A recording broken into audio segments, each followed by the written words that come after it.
ingatkan sekali lagi kepada kalian berdua, Wahyu, Benny, Sumpah Pocong ini bukan tontonan, bukan juga ajang pamer siapa yang paling berani. Ini perkara sakral. Aku nggak akan mundur, Ustaz.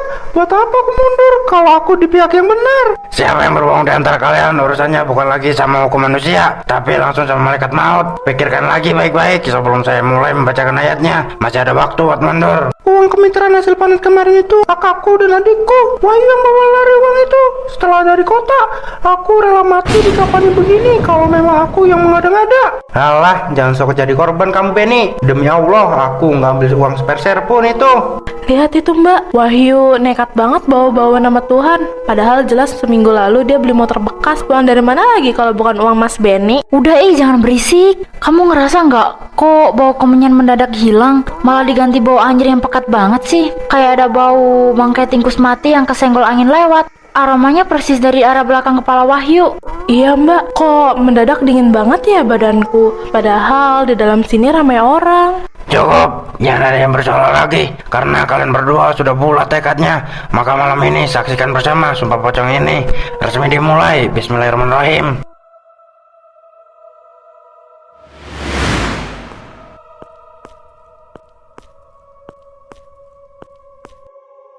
Diminum dulu tehnya Mas. Dari kemarin kamu cuma melamun terus. Muka kamu juga kayak orang sakit. Kamu sebenarnya kenapa sih? Gak apa-apa Siti, aku cuma agak pusing aja karena kurang tidur. Gak usah terlalu khawatir begitu. Bagaimana aku gak khawatir? Sejak malam Sumpah Pocong di balai desa itu, kamu berubah total. Apa ini ada hubungannya sama Benny? Kan aku udah bilang gak ada hubungannya sama Benny. Sumpah itu udah selesai, warga juga udah lihat sendiri. Aku gak kenapa-napa kan. Aku sehat, jangan mulai membahas masalah itu lagi. Bikin kepala aku tambah mau pecah, tahu nggak? Iya, maaf kalau aku salah tanya. Mas, demi Allah, kamu dengar itu nggak? Suara apa itu di pojokan dekat lemari? Kayak ada orang yang lagi nyeret kain tebal atau selimut kotor. Nggak ada suara apa-apa. Siti, kamu itu cuma kecapean, makanya jadi berhalusinasi yang aneh-aneh. Udah, mendingan kamu sekarang masuk kamar, kunci pintunya dan langsung tidur. Jangan nakut-nakutin suami sendiri.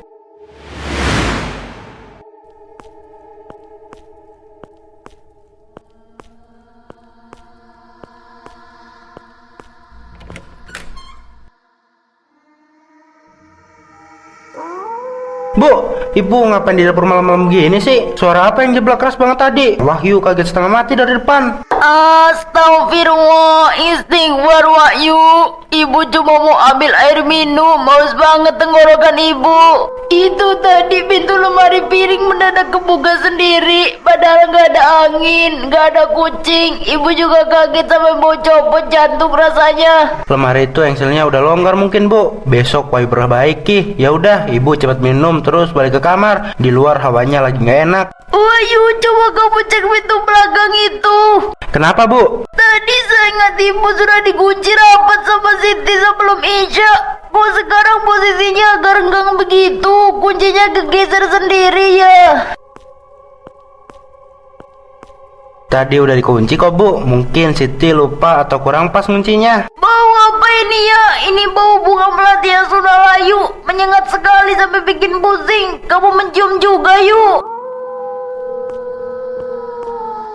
Nggak ada apa-apa bu. Nggak ada bau apa-apa. Ayo masuk kamar sekarang. Jangan berdiri di dapur terus. Ayo bu.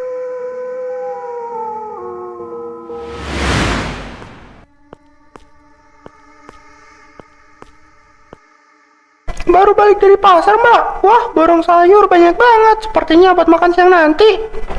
Iya nih Ben, mumpung sayurnya lagi seger-seger. Ben, Mbak mau tanya sesuatu deh. Tapi kamu jangan tersinggung ya. Iya, Mbak. Mau tanya apa? Kamu setelah ritual Sumpah Pocong 3 hari lalu itu bener-bener gak ngerasa ada yang aneh atau ganjil di badanmu gitu? Hahaha, aneh bagaimana maksudnya, Mbak? Alhamdulillah, dari malam itu sampai detik ini aku sehat walafiat. Alhamdulillah. Saya sehat, tidur nyenyak, makan lahap, sawah juga aman. Jadi buat apa aku harus takut atau kena imbas gaibnya? Mas Benny mah enak bisa santai begitu. Tapi Mas tahu nggak kabar terbaru di ujung desa? Kabar apa? Tadi waktu aku lewat depan rumah Wahyu, aku lihat Mbak Siti lagi nangis-nangis di dekat sumur bornya. Mukanya stres banget kayak orang yang kurang waras. Nangis kenapa sih Siti? Ada masalah keluarga atau bagaimana? Nah, itu dia yang Mbak mau ceritakan. Siti sempat cerita bisik-bisik sama ibu-ibu di pasar tadi. Katanya sejak malam sumpah itu, Wahyunya sering teriak-teriak histeris tengah malam tanpa alasan jelas. Katanya sih rumah mereka mendadak sering dilempar batu dari luar, terus ada bau-bau bangkai yang nempel di baju si Wahyu. Malah katanya malam kemarin Wahyu sampai nekat mau lari keluar rumah karena ketakutan melihat bayangan putih di langit-langit kamarnya. Ya kalau ceritanya udah sampai seperti itu, berarti bukan kita selama ini nggak salah. Sumpah pocong itu taruhannya nyawa, langsung dibayar kontan di dunia kalau berani main-main.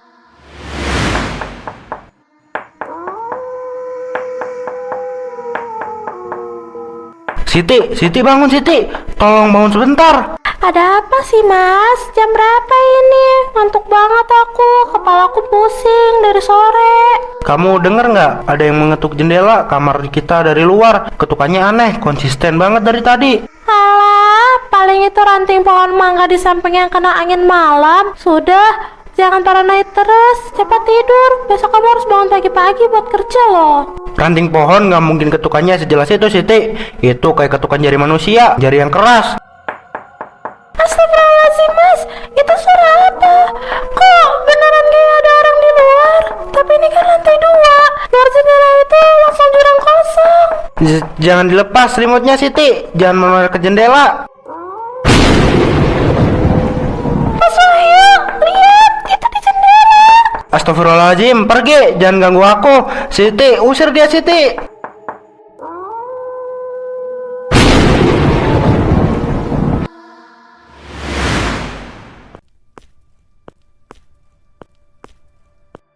Siti, ya ampun, kamu pucat banget hari ini. Itu matamu sampai bengkak begitu. Kamu ikut-ikutan gak bisa tidur juga kayak suamimu. Kamu aku sudah gak aman lagi, Mbak Lastri. Aku sudah gak kuat kalau harus begini terus setiap malam. Rasanya kayak tinggal di dalam kuburan yang berjalan. Memangnya semalam ada kejadian apa lagi, Mas Siti? Sampai bikin kamu nangis di sumur umum begini? Warga kampung dari tadi subuh udah heboh membicarakan suara teriakan dari arah rumahmu semalam. Semalam ada yang mendatangi kamar kami. Makhluk itu nempel di kaca jendela kamar. Mukanya hancur terbungkus kain mori putih. Tiap malam rumah kami juga nggak pernah tenang. Ada suara langkah kaki berat yang lompat-lompat di atas atap genting sampai ubin rumah getar semua. Suamiku, Mas Wahyu, sekarang sudah hampir gila. Dia sering menjerit-jerit sendirian di pojok kamar sambil menunjuk-nunjuk tempat kosong. Makanya Mbak Siti, aku bukan mau ikut campur atau menuduh ya, tapi tolong suruh Mas Wahyu jujur aja sama kita semua. Gak mungkin, Ratih. Mas Wahyu itu suamiku, dia gak pernah bohong soal keuangan sama aku. Dia bilang dia gak ambil uang milik Mas Benny. Ya berarti dia memang gak ambil. Ini pasti ada orang yang sengaja mengirim guna-guna ke rumah kami karena sirik. Siti, dengerin Mbak deh. Sumpah pocong itu bukan sihir atau guna-guna kiriman orang. Itu adalah karma instan dari ucapan kita sendiri di hadapan saksi gaib. Kalau Wahyu memang bersih, setan pun gak bakal berani menyentuh sejumput rambutnya. Tapi kalau dia diganggu sampai seperti ini, kamu sebagai istrinya harus bisa berpikir jernih sebelum semua terlambat dan nyawa suamimu melayang deh.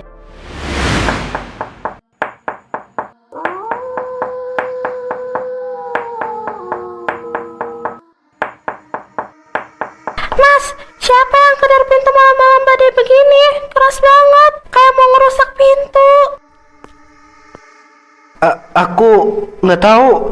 Biar aku intip dulu dari balik tirai. Hati-hati Wahyu, perasaan ibu dari tadi sore gak enak banget. Dadaku sesek kayak ada hawa kematian yang dekat sekali sama rumah kita. Ada siapa di luar, Mas? Orang yang butuh bantuan kah karena kehujanan?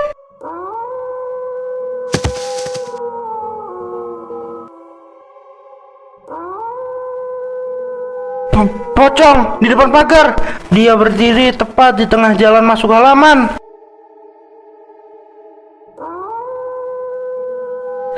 Mana ibu gak lihat siapa-siapa Wahyu? Di luar cuma ada air hujan deras sama angin, jalanan kosong. Tadi di situ ibu, dia berdiri tegak di bawah air hujan. Mukanya hitam gosong, matanya melotot tajam mengarah ke aku. Dia nggak menampak tanah bu. Dia manggil-manggil namaku. Suaranya masuk langsung ke dalam kepalaku. Aku nggak bohong, dia di sana tadi. Sebaiknya kita istirahat. Ini udah malam.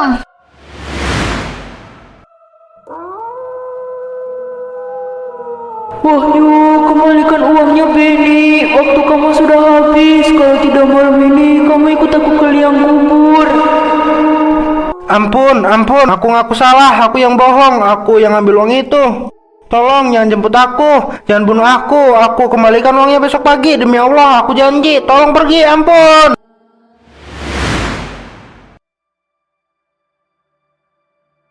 Wahyu, tatap mata saya sekarang, jangan sembunyikan wajah kamu lagi. Kita semua di sini karena peduli dengan kesalahpahaman kamu. Nggak mau Pak Ustadz, saya takut. Ibu dan istri kamu udah menangis menahan malu dan takut melihat kondisi kamu yang sudah seperti orang kehilangan akal sehat. Sumpah pocong yang kamu lakukan 3 hari lalu itu bukan sekedar permainan ada desa. Kamu memanggil saksi gaib untuk urusan dunia. Makhluk yang meneror kamu dia nggak pernah berhenti, Wahyu.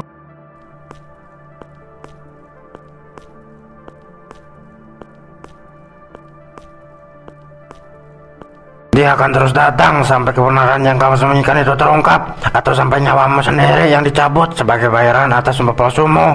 Sekarang jujur kepada saya, apa yang sebenarnya terjadi malam itu?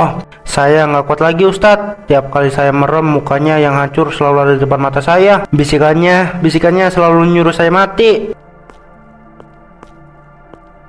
Maka dari itu keluarkan bebannya. Jangan biarkan setan menggerogoti jiwamu karena kebohongan. Apa kamu berbohong saat mengucapkan sumpah itu? Ayo jawab. Iya Ustadz, saya bohong. Saya ngambil uang kemitraan itu, uang milik Benny. Semuanya saya pakai habis buat bayar utang judi di kota saya. Saya khilaf, saya takut miskin kalau sampai warga tahu saya bangkrut dan punya utang judi. Saya pikir dengan ikut sumpah pocong dan berlagak berani, Benny bakal menyerah dan warga akan percaya sama saya. Tapi saya salah Ustadz. Saya dikejar-kejar sampai mau gila. Ampun Ustadz, tolong saya. Astagfirullahaladzim, Mas Wahyu. Jadi selama ini kamu membohongi aku juga. Kamu tega membiarkan anak istrimu makan dari uang hasil curian. Aku minta maaf Siti. Kamu egois, Mas. Kamu hampir membuat rumah ini jadi sarang hantu karena keserakahanmu. Wahyu, ibu gak pernah mendidik kamu jadi pencuri, apalagi jadi pembohong besar begini. Ibu malu. Menangis dan meratapi di sini nggak akan menyelesaikan masalah. Wahyu, ajab dari sumpah itu sudah berjalan. Terus saya harus apa Ustadz? Sekarang berdiri, ambil sesawang atau harta yang kamu punya. Kita temui Benny sekarang juga. Selesaikan secara jantan sebelum penyesalanmu berubah jadikan kafan yang sesungguhnya.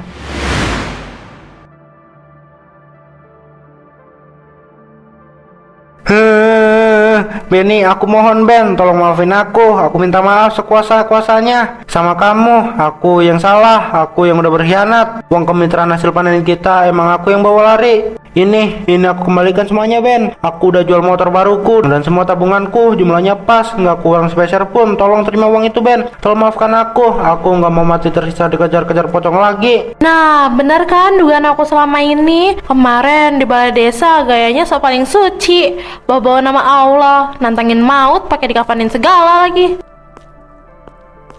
Ternyata kau memang malingnya Wahyu. Tahu malu nggak kamu lihat istrimu sampai ikut menanggung aib begini? Rati, udah diem dulu, jangan memperkeruh suasana. Tapi Mas, dia sudah keterlaluan membohongi kita semua. Wahyu, berdiri kamu, jangan kayak begini. Uang ini aku terima karena ini emang hak aku dan adikku yang udah kami keringat-keringatkan di sawah. Tapi jujur, yang paling bikin aku sakit hati bukan soal uangnya yuk, tapi persahabatan kita yang kamu hancurkan cuma demi uang haram ini. Kita ini berteman dari kecil. Kalau kamu butuh uang untuk bayar utang, kenapa nggak bicara baik-baik? Kenapa harus mencuri lalu berbohong di depan sumpah sakral itu? Aku kalah Ben, aku malu kalau ketahuan main judi. Aku benar-benar minta maaf. Aku siap menerima hukuman apapun dari kamu, asal kamu mau memaafkan aku dari lubuk hatimu yang paling dalam. Gusti Allah aja maaf, apalagi aku yang cuma manusia biasa. Aku maafkan semua kesalahan kamu Wahyu. Aku gak mau menyimpan dendam yang justru bakal mengerogoti hatiku sendiri. Makasih, kamu emang orang yang baik. Tapi jadikan ini pelajaran terakhir. Jangan pernah lagi mempermainkan sumpah atas nama Tuhan hanya untuk menutupi busuknya kebohongan manusia.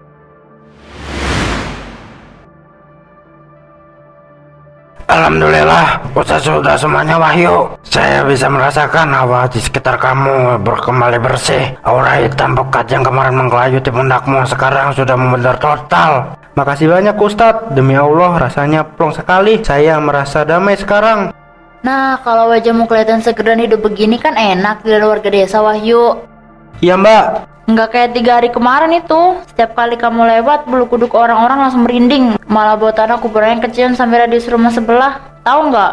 Maaf ya Mbak Lastri, saya udah bikin kegaduhan dan ketakutan di desa ini. Saya bener-bener kapok, nggak akan pernah lagi saya menyepelekan hal-hal gaib, apalagi urusan sumpah-sumpahan begitu. Ingat Wahyu, kejujuran itu mungkin awalnya terasa pahit dan memalukan, tapi dia menyelamatkan. Sedangkan kebohongan semanis apapun kamu bungkusnya, pada akhirnya hanya akan menuntunmu ke jalan penderitaan yang mengerikan. Jadikan tanah kuburan di bawah kakimu ini sebagai pengingat bahwa kematian itu dekat dan kita nggak bisa membawa kebohongan di dalam liang lahat.